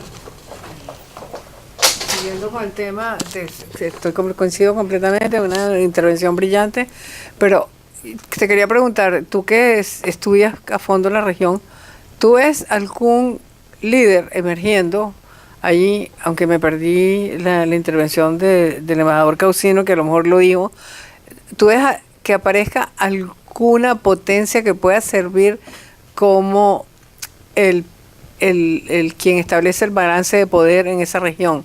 ¿Quién puede establecer un balance de poder en esa región distinto a Estados Unidos? No, vamos a ver si la historia... María Fernanda. Vamos a ver. Lo que voy a decir puede sonar un poco cínico, ¿eh? Un poco Sí. cínico, pero la experiencia de milenios, o sea, no de la Guerra Fría para acá o del proceso de descolonización para acá, la experiencia de milenios es que Oriente Medio acaba estabilizándose. Acaba estabilizándose. Los regímenes que quedan después de la estabilización, en fin, pueden ser regímenes interesantes para hacer turismo, pero no para vivir en el país. Y esa conclusión es la conclusión a la que llegó Reagan. Cuando Reagan sufre el ataque contra la base de marines en el Líbano, no opta por entrar en el Líbano, opta por retirarse del Líbano. Y la razón fundamental es que la visión del equipo de Reagan es que aquello más o menos acaba estabilizándose. Es decir, de vez en cuando hay que darle un toque para que no se desestabilice mucho en cierta dirección. Pero aquello de alguna manera tiende a cierta estabilidad. Que esa estabilidad es dictatorial, eso hay una historia de milenios que lo afirma. Aunque hay gente que piensa que, en fin, una invasión conveniente lo puede cambiar, pero eso es así. Ahora, yo creo que hay una tendencia a la estabilización y salvo que se produzca una inmensa desestabilización, es decir, que hubiera un peligro muy real, no tiene ningún sentido. Nuestros intereses no pasan por ahí, nuestra amenaza es China. Y además es una cuestión... En fin, hoy teníamos a los chinos represaliándonos porque hemos pedido la extradición de la número 2 de Huawei al Canadá y el Canadá nos la va a conceder. Es decir, esa es la batalla. Y lo otro, pues es un escenario de tercera categoría. Cuestión aparte es que haya sentimientos, identificaciones históricas, que la gente lea la Biblia, yo qué sé, cualquiera de estas cosas, y les parezca que es el escenario principal. No lo es a día de hoy. Y no lo necesitamos para el petróleo. Adiós, gracias. Tenemos tres, ya va Luis, ya va. Es sobre esto, porque es que hay tres personas que están corticos. Sí, lo que pasa es que hay tres. Un número de puntos. Es sobre esto.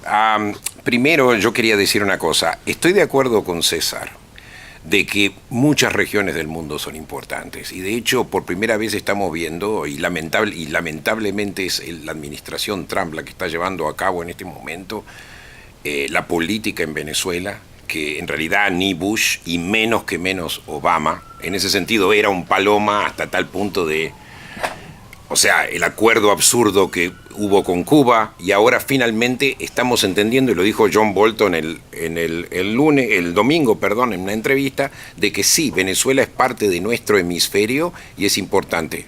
Es sumamente importante y esto viene con prácticamente por lo menos 10 años de atraso. Ahora, estoy de acuerdo que China es una competencia seria, el tema del dólar es un tema serio, el tema del programa, que yo también hablo en eso en mi libro, de China que no solamente se expande económicamente, no es solamente un país homoeconómico, sino también homopolítico, es algo muy serio.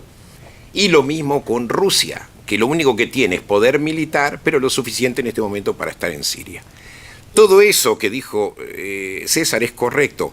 Lo único que yo discrepo con César es que el Medio Oriente sigue siendo un problema importante, porque no se puede competir contra Rusia y contra China y a la vez ignorar el Medio Oriente. O sea, en este momento, la retirada de Siria implica que dejamos a los kurdos en banda, cuando los kurdos en realidad tienen una cultura más afín a la democracia, por así decirlo. Y por otro dejamos un Medio Oriente caótico. Y yo pienso que Israel no es el problema. Tú tenés razón, Israel se puede defender. Con tal de que haya ayuda militar que venga de Estados Unidos, todo está bien. No hubo un solo soldado americano que alguna vez fue sacrificado por Israel. Pero sí, a mí me parece que hay un interés geopolítico. Por ejemplo, solamente Estados Unidos puede poner asesores y tratar de defender a los kurdos, porque tenemos a Turquía también, que es una especie de nuevo Irán. No exactamente lo mismo, pero Erdogan es una persona peligrosa, que es un aliado de la OTAN y a la vez va contra la OTAN, porque en este momento en realidad es un miembro de la OTAN que está aliado a Rusia y está aliado a Irán. Ahora, Irán es peligroso. Ahora, ¿cuál es el problema del acuerdo nuclear? Yo personalmente estoy dispuesto a aceptar el acuerdo nuclear al que Obama llegó con Irán. O sea, no me parece que la parte nuclear sea un problema. El problema es que Obama, en su afán por hacer historia, ignora el peligro no nuclear de Irán.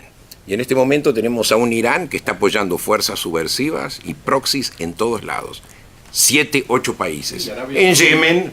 Perdone Claro. que los interrumpa, Segundo. perdone que los interrumpa, pero es que el público es el que quiere hacer preguntas.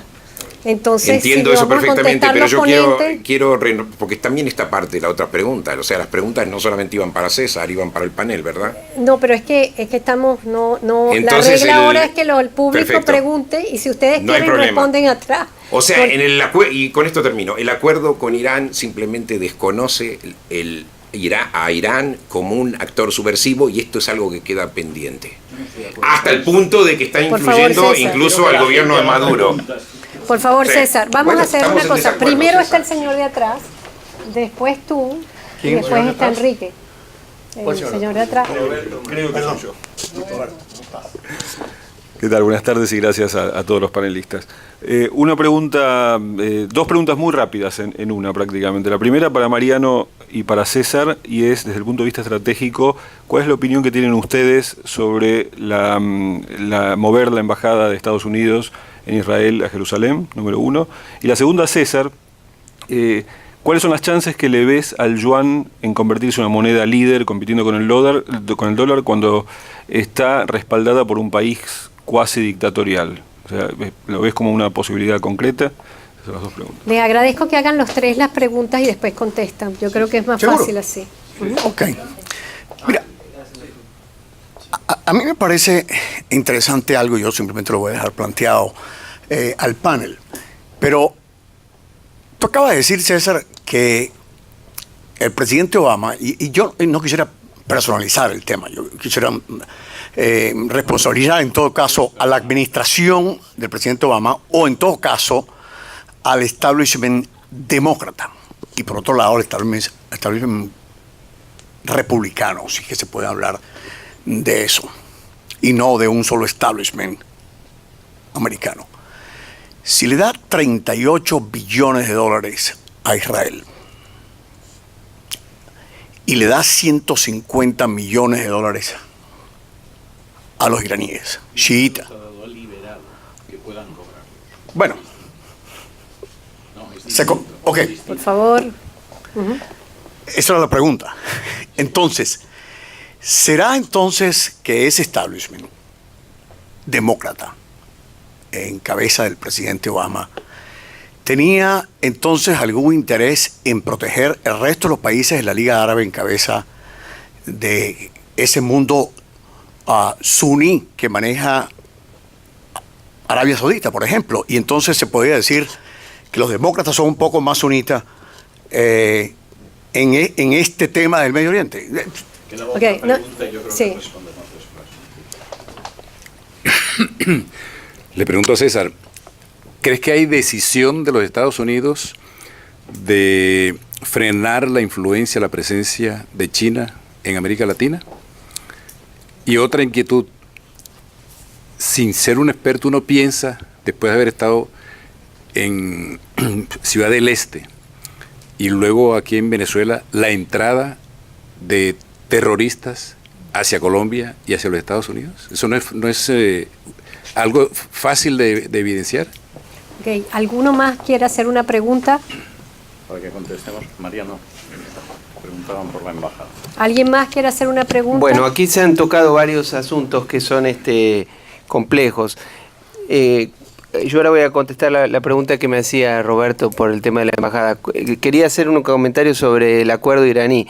El acuerdo nuclear alcanzado con Irán es un acuerdo cuyo cumplimiento es objeto de algún grado de desconocimiento, de polémica o de inquietud. O sea, es un tema sobre el cual uno puede opinar, pero con datos al menos incompletos. O sea que hay que ver, en estos casos hay que evaluar las intenciones, los riesgos que implican para los países involucrados, pero también el grado de cumplimiento que el régimen tenga o no. Hay quienes dicen que está cumpliendo, hay quienes dicen que está ganando tiempo, hay quienes dicen que no. Lo que pasa es que un tema que no se puede dejar de reconocer, de recordar, es que el régimen islamista de Teherán ha promovido la destrucción del Estado de Israel. Y eso es un tema que el Estado de Israel, como decíamos antes, está en una situación geopolítica en términos relativos la mejor de su historia, pero la única amenaza vital que tiene es la amenaza que propone el régimen de Irán.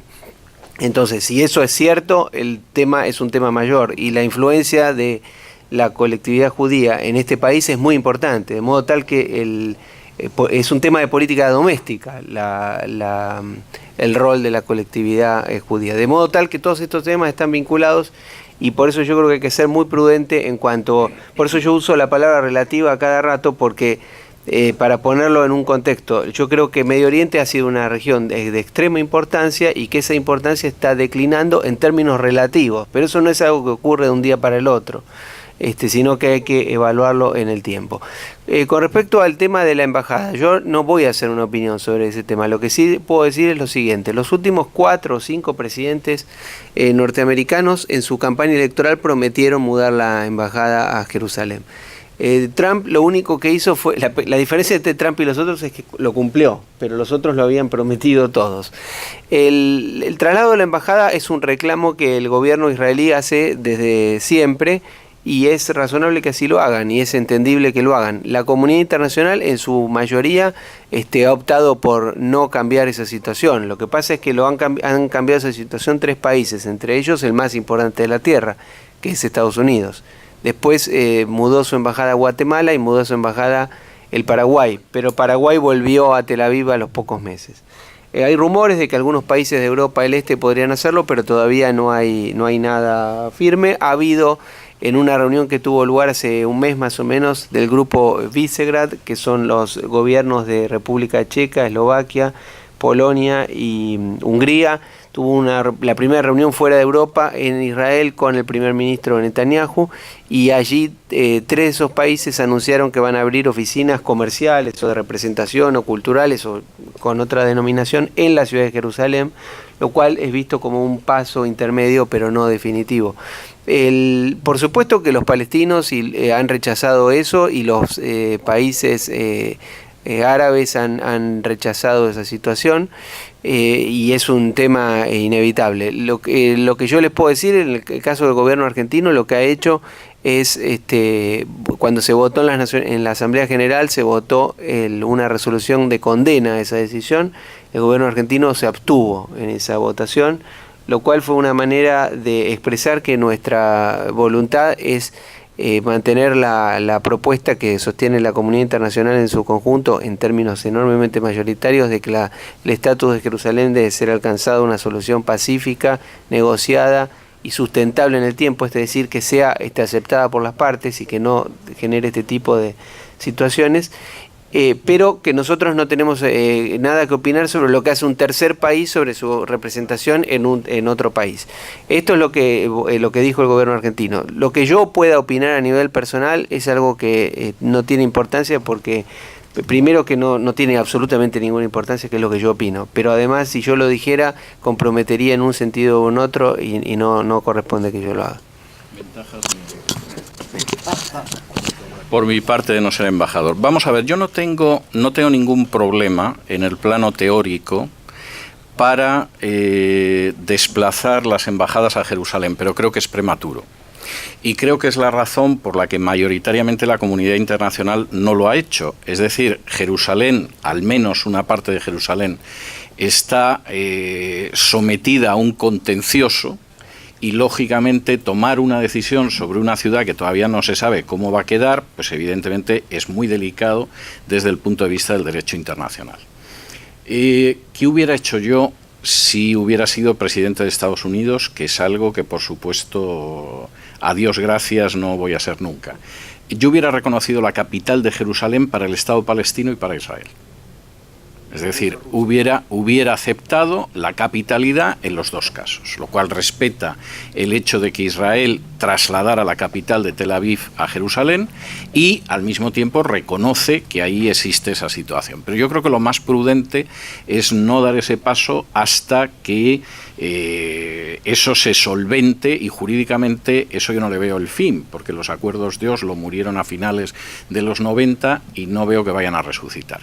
En cuanto al yuan, vamos a ver, yo no creo que el yuan en estos momentos pueda competir con el dólar, y la estrategia de los chinos, que es a largo plazo, porque una de las suertes que tienen los chinos sobre nosotros, por desgracia para nosotros, es que como no tienen elecciones para renovar el Congreso cada 2 años, ni tienen que presentarse a la reelección, hacen planes con décadas, con lo cual, evidentemente, la política de Estado siempre es una política con más posibilidades de éxito.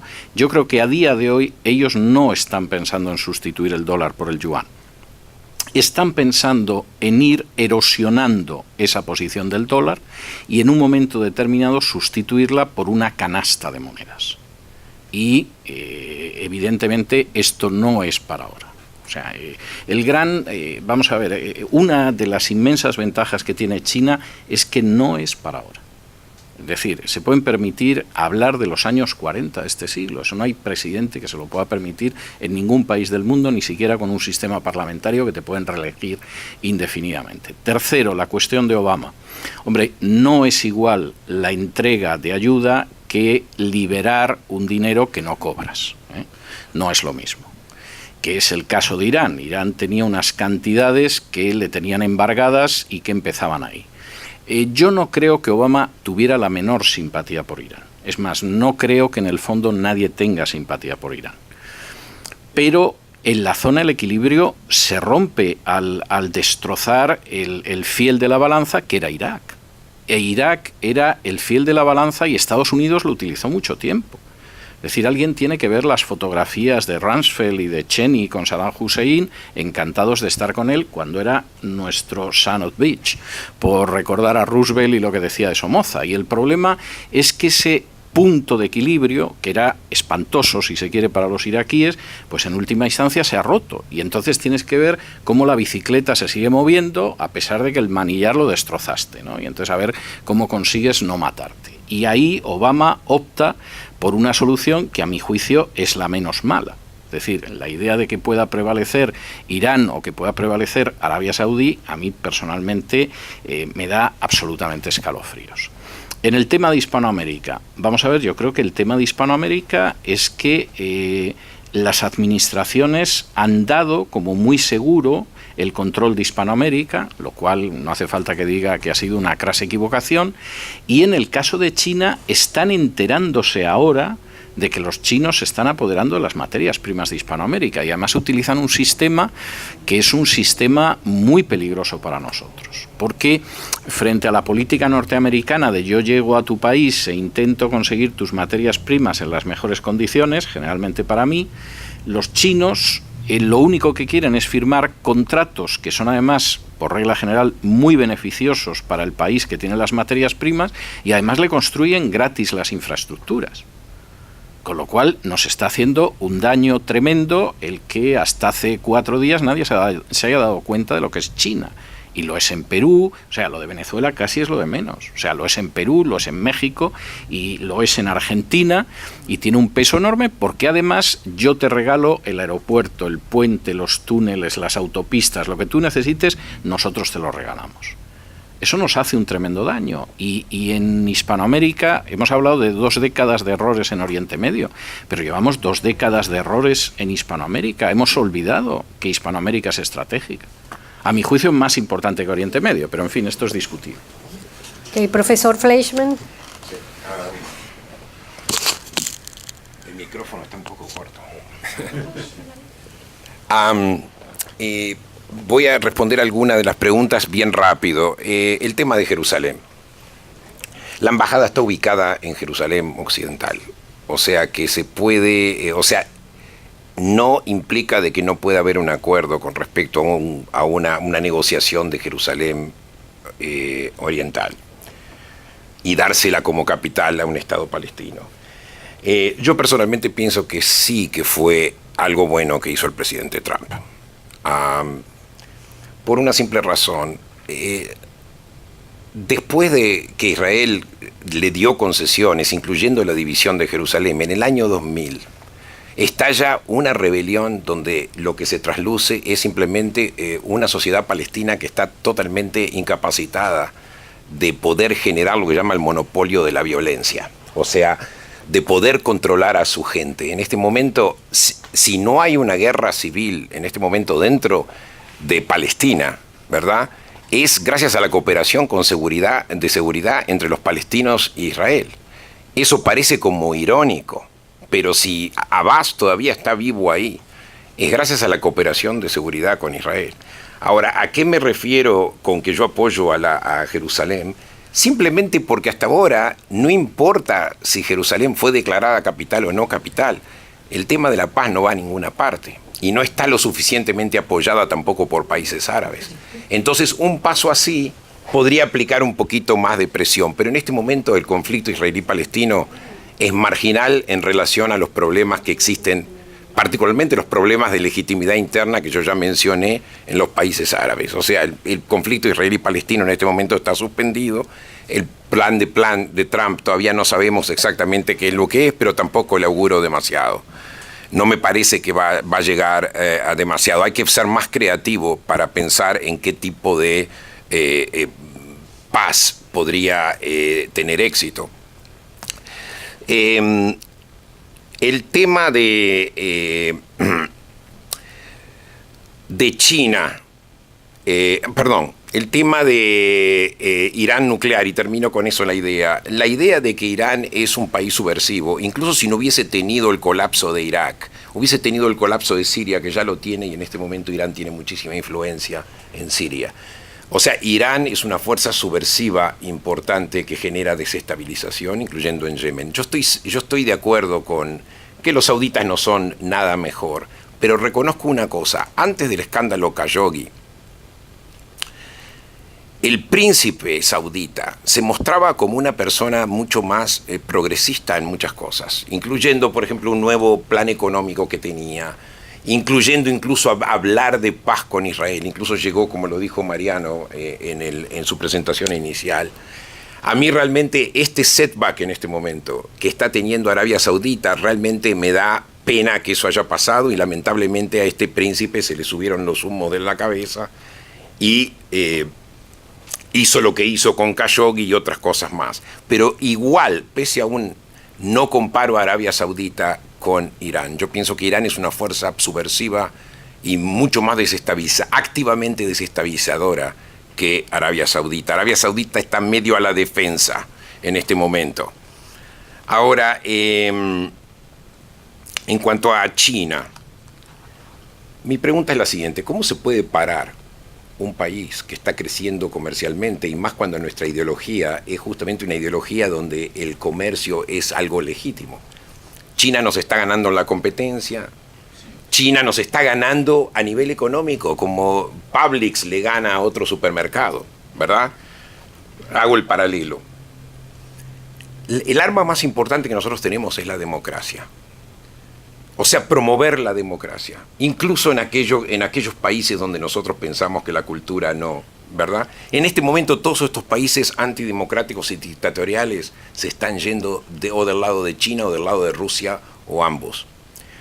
De alguna forma pienso que tiene que haber una ofensiva política. Incluso si hayan negocios con China, son nuestros aliados. Lo que Trump está haciendo con la OTAN es un desastre total. Un desastre total. O sea, leímos esta mañana en el diario que Trump, por ejemplo, escucha de las informaciones de inteligencia, escucha mucho más temas económicos que temas de seguridad. En temas económicos yo pienso que a veces se gana, a veces se pierde. Pero en temas políticos es una carta que no estamos jugando. Tenemos primero la discusión pública o el debate público y la confrontación pública entre Estados Unidos y la OTAN en este momento es totalmente innecesaria y nos hace vulnerables. Y pienso que ahora esta es una oportunidad también para que la Alianza Democrática se expanda también a América Latina, ahora que se creó esta coalición en contra de Maduro. Hay que pensar más en términos políticos y lo económico es lo económico. Perdimos. ¿Qué querés que te diga? Los chinos jugaron y jugaron mejor. ¿Viste? Ahora yo no es que yo estoy contento de esa situación. Yo creo que, si me permiten, que esto podríamos continuarlo de una forma más informal. No tengo ningún problema, pero vamos a ver, Arabia Saudí es un elemento subversivo más grave. O sea, yo comprendo que desde el punto de vista de Israel, Arabia Saudí es un mal tolerable y Irán es un peligro obvio.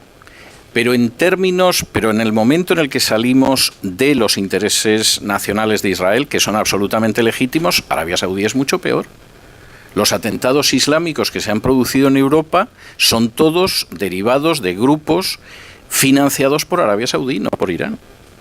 Entonces, vamos a ver, yo puedo entender perfectamente el punto de vista de Israel. No me parece maligno ni perverso, me parece razonable. Pero desde el punto de vista global no es así. Es decir, Arabia Saudí es mucho peor. Yo no pretendo que invadan ni Irán ni Arabia Saudí. Yo lo que creo que sería de interés es mantener algún tipo de equilibrio, porque ese equilibrio lo quebramos y tenemos que mantenerlo. Y no podemos permitir que ninguno de los dos prevalezca, porque la posibilidad es absolutamente pavorosa en cualquiera de los dos casos. Ahora, en el caso de China, vamos a ver. Voy a contenerme porque, claro, si no me voy a enrollar mucho y la gente quiere llegar a la cena de Navidad a tiempo y no es plan de que yo me ponga a hablar. Yo creo que estamos perdiendo, sí, en estos momentos sería más cercano. Yo creo que en estos momentos estamos perdiendo la batalla económica con China, pero no creo que tengamos que perderla. Es decir, yo creo que tenemos posibilidad de revertir un partido que ahora mismo estamos perdiendo en algunas áreas, pero que podemos revertir el partido y ganarlo, y tenemos que ganarlo. Estoy de acuerdo, me expresé mal. Pero claro, evidentemente eso implica que no podemos dispersarnos en infinidad de historias, porque, insisto, se puede estar de acuerdo o no con esto, pero yo creo que el primer objetivo en estos momentos es evitar que China adelante a los Estados Unidos, ¿no? Yo sobre la NATO tengo una visión muy crítica, porque creo que es uno de esos residuos de la Guerra Fría que no hemos sabido reciclar. Es decir, seguramente la NATO tendría un sentido si se supiera reciclar, pero no se ha reciclado. Y entonces eso hace que tenga una enorme, una enorme reticencia en muchos países europeos.